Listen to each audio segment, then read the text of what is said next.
Hi everyone, welcome back to our channel. In today's video, I'm going to show you how to add fade in your video using Clipchamp. Adding fade effect in your video is a very cool feature that you can add to enhance your video. So let's get started.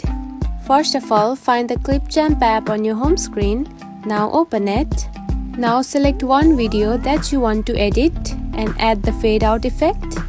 Next, tap onto the video track itself to add the fade effect. Now slide to your right. Here you can find the option of split. Now tap on it. After that, here you can find a small button like this on your video. Simply go ahead and tap on it.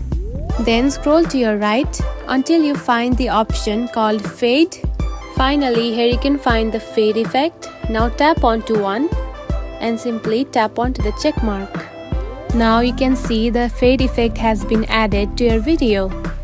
And that's it. This is how you're gonna add the fade effect to your video using Clipchamp.